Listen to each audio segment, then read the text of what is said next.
بسم اللہ الرحمن الرحیم۔ برزخ دو چیزوں کے درمیان روک اور آڑ کو کہتے ہیں۔ اصلاح شریعت میں اس سے مراد روح اور جسم کے درمیان موت کے بعد سے قیامت تک آڑ کا درمیانی عرصہ ہے۔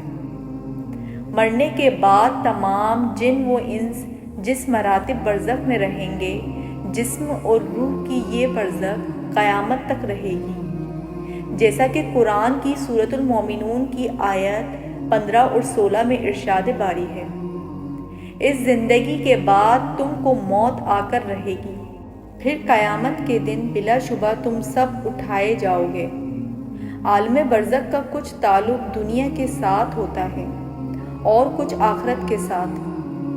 دنیا کے ساتھ تعلق اس طرح ہے، جب انسان مر جاتا ہے تو اس کے عزیز و اقارب میت کے ثواب کے لیے صدقہ و خیرات اور ذکر و اذکار کرتے ہیں۔ اس سے میت کو ثواب پہنچتا ہے اور راحت اور آرام ملتا ہے۔ آخرت کے ساتھ تعلق اس طرح ہے کہ جب عذاب یا آرام برزخ میں شامل ہوتا ہے، وہ آخرت میں ملنے والے عذاب یا آرام کا ہی حصہ ہوتا ہے۔ ارشاد باری تعالیٰ ہے، اور عالم برزخ میں بھی ان لوگوں کو دوزخ کی آگ کے سامنے صبح اور شام لایا جاتا ہے۔ مرنے کے بعد نیکوں کی ارواح علیین میں اور بروں کی سجین میں جاتی ہے۔ علیین ساتوں آسمان میں، نیکوں اور سجین ساتوں زمین کے نیچے پروں کا ٹھکانہ ہے۔ لہٰذا اہل سنت و جماعت کا عقیدہ ہے کہ انسان کی وفات سے لے کر قیامت قائم ہونے تک کا زمانہ عالم برزخ ہے، اور برزخی زندگی کا انحصار صرف قبر ہی پر ہی نہیں ہے، بلکہ موت کے بعد جسم انسان کے اجزا جہاں بھی پائے جائیں، خواہ وہ مٹی کا گڑھا ہو یا سمندر کا پانی ہو، کہ جانوروں کا پیٹ ہو، یہ سب اس کے لیے قبر کا درجے میں ہے، اور یہی برزخی زندگی کہلاتی ہے۔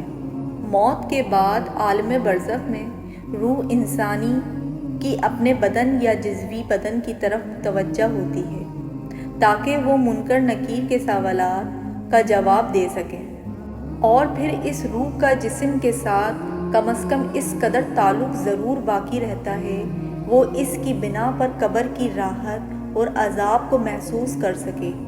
تاہم یہ ایسی چیز ہے جو انسانی آنکھوں سے نظر نہیں آ سکتی، اور بندہ اس کی کیفیات جاننے کا مکلف بھی نہیں ہے۔ قرآن میں سورۃ المومنون میں ارشاد فرمایا گیا ہے کہ یہاں تک کہ جب ان میں سے کسی کو موت آ جائے گی تو وہ کہے گا، اے میرے رب، مجھے دنیا میں واپس بھیج دے تاکہ میں اس دنیا میں کچھ نیک عمل کر لوں جسے میں چھوڑ آیا ہوں۔ ہرگز نہیں، یہ وہ بات ہے جسے وہ بطور حسرت کہہ رہا ہوگا، اور ان کے آگے اس دن تک ایک ایسا پردہ حائل ہے جس دن وہ قبروں سے اٹھائے جائیں گے۔ اس آیت مبارکہ سے واضح ہوتا ہے کہ مرنے کے بعد دوبارہ اٹھائے جانے کے درمیان کا زمانہ عالم برزخ کہلاتا ہے۔ علماء کرام عالم برزخ کے متعلق بتاتے ہیں کہ یہ ایک جہاں ہے، اس سے اللہ تعالیٰ نے قیامت سے پہلے تک کے لیے بسا رکھا ہے۔ یہ ہماری اس دنیا سے اتنا زیادہ وسیع ہے جتنی کہ یہ دنیا ماں کے پیٹ سے زیادہ وسیع ہے۔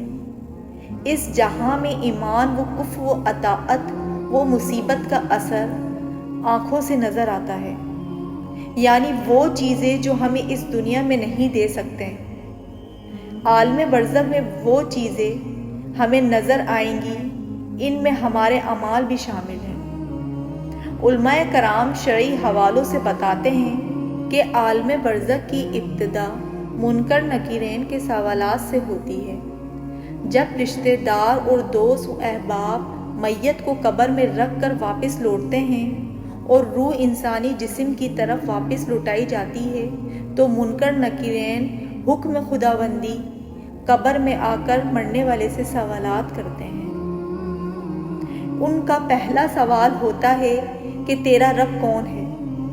اس کے بعد وہ پوچھتے ہیں تیرا دین کیا ہے؟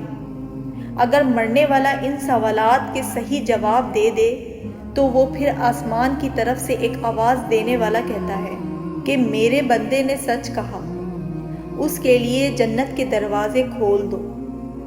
بس جنت کے دروازے کھل جاتے ہیں اور وہاں کی خوشبو اور ٹھنڈی ہوائیں آنے لگتی ہیں، لیکن اگر مرنے والا کافر یا منافق ہے تو وہ فرشتوں کے سوالوں کے جواب نہیں دے پاتا اور اس کے لیے جہنم کے دروازے کھول دیے جاتے ہیں۔ ہمارے چینل کو سبسکرائب کریں اور اوپر دیے گئے بیل کے بٹن کو کلک کریں تاکہ آنے والی ہر نئی ویڈیو آپ تک پہنچ سکے۔